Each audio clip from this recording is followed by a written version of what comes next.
Hi greedy 3Ds, I've been sent this Neoeco SJ85 transformer airbrush to test. Now they tell me that this has something a little different. The airbrush tries to solve the usual hobbyist frustration of needing more than one airbrush for different kinds of spray patterns. Its standout feature is a quick shift system that lets you change between a wider fan spray and a precise fan spray almost instantly. If you want to see more, stay tuned.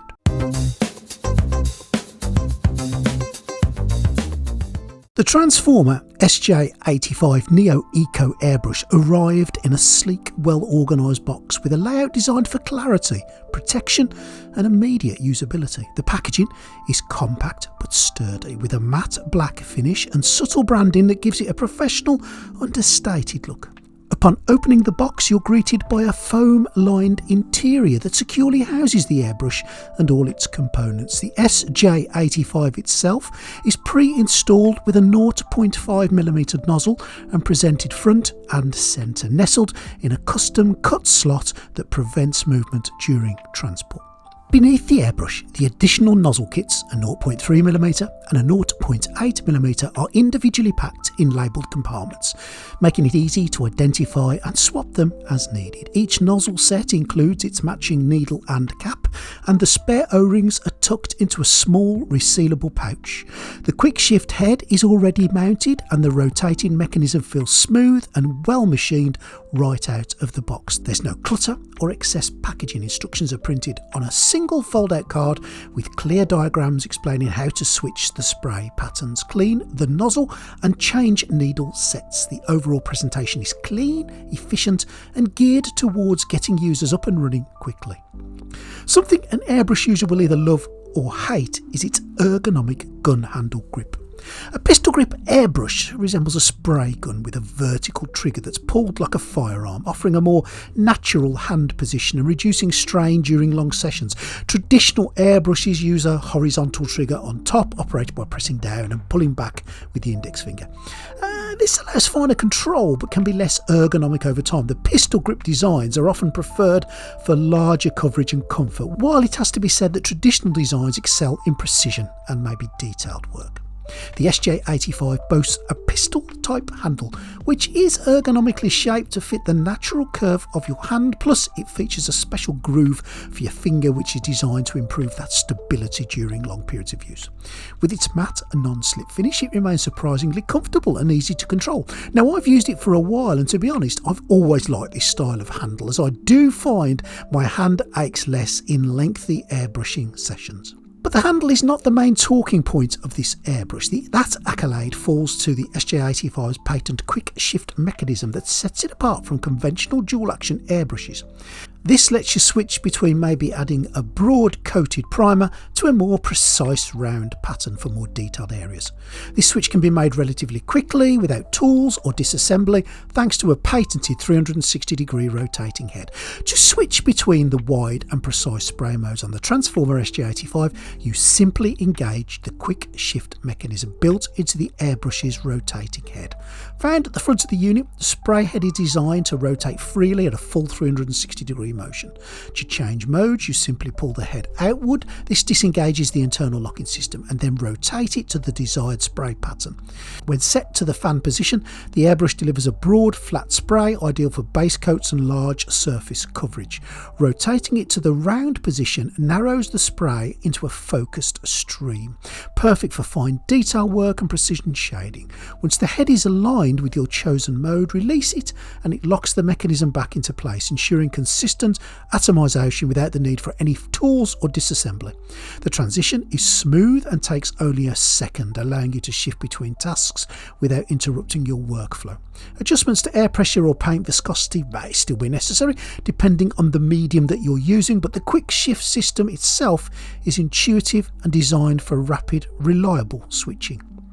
Included in the kit are 3 nozzle configurations: a 0.5mm, which is attached when you buy the airbrush, used for general use and priming. The 0.3mm nozzle is better suited to fine detail work such as miniature painting, and a 0.8mm option for high flow applications with thicker paints. It's good to see the addition too of those spare O-rings, as this reflects thoughtful attention to long-term usability and cost efficiency.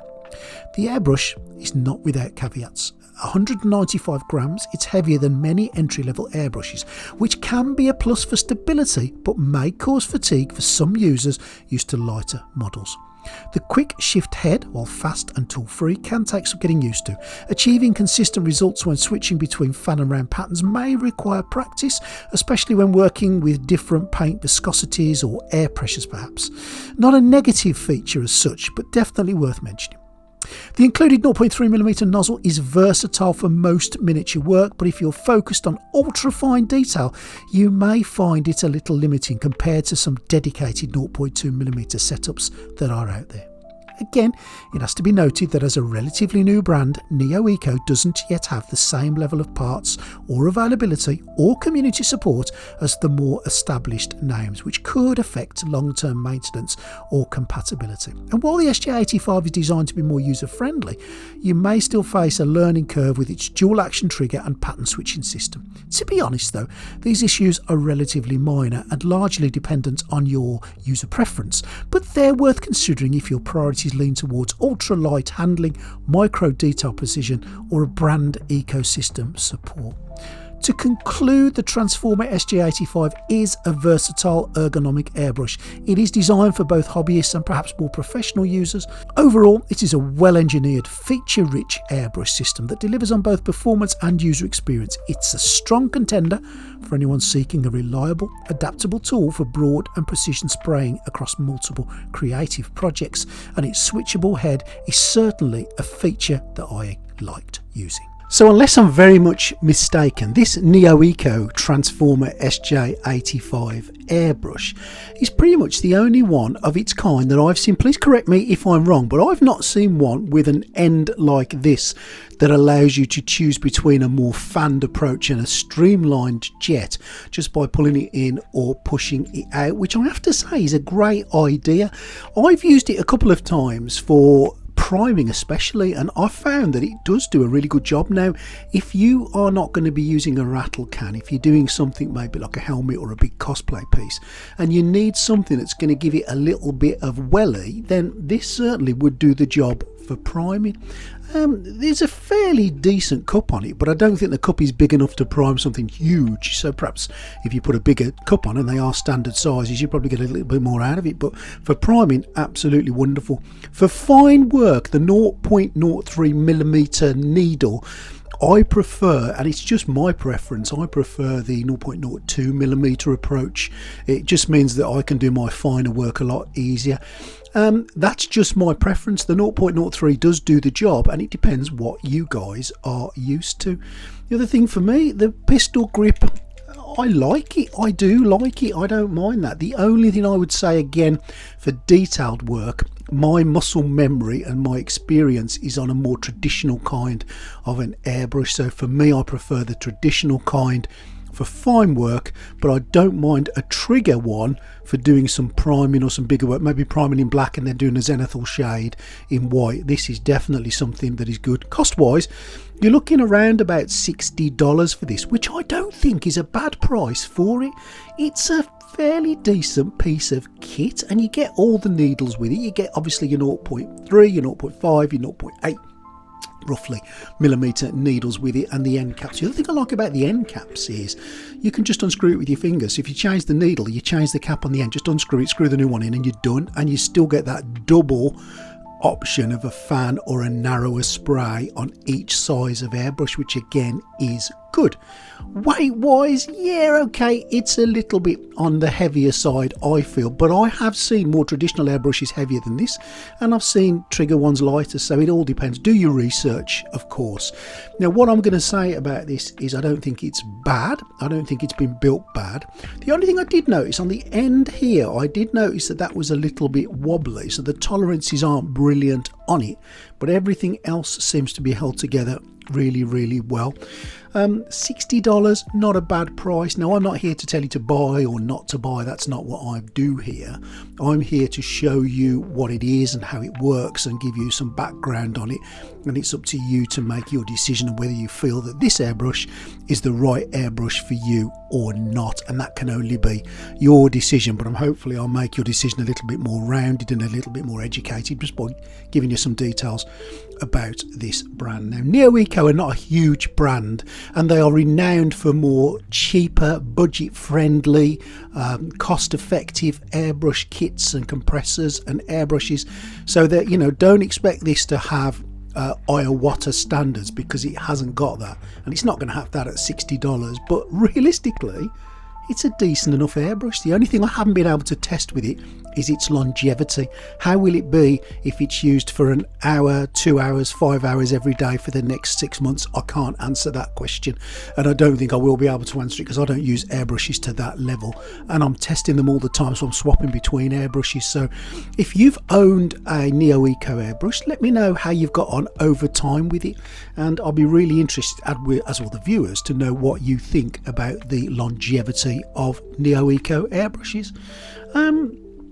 If I were to sum it up, I would say I am quite impressed with this. I really do enjoy having the ability to just pull and push the end to make a fan spray into a more narrow spray. It's been awesome for priming. Using a 0.05mm needle, it's been great. It's been fine. 0.05, 0.5. Mental blackout, ignore me if I've got it wrong, but you know what I'm saying. The 0.5mm was really good. The 0.8 will be even better for priming, and the 0.3 will be better for the finer work if you're using it. But so far, I have to say, I'm quite impressed with this airbrush. Let me know what you think in the comments, especially if you've used other Neoeco products. Do you like them? Do you think they're good? Do you think they're bad? Have they lasted? Have they worked? If you've enjoyed the content today, please show that by just hitting the subscribe button, hit the like button, hit the share button with your friends. All these things will help the YouTube, the mighty algorithm, and share the video a little bit further and wider. If you want to support the channel, there's a number of ways you can do that. You can subscribe, of course, we've talked about that. If you want to join the Greedy 3D Patreon, you can. That can be free, or it can be a couple of quid a month, which helps support the channel. If you want to buy anything, there should be affiliate links down below in the description. I don't think I've got any affiliate links for this airbrush, and I don't think I've got any discounts. If I do get some, then I'll stick them down below. But if you want to use the link so you know exactly what you're buying and where you're going, I'll put it in there. Of course I will. Most important for me is leave a comment, let me know what you think. Do you like the airbrush? Don't you like the airbrush? What do you think of it in general? And I hope you've enjoyed that, and I will continue to be reviewing airbrushes and 3D printers and anything 3D printer related, and I'll see you real soon on Greedy 3D.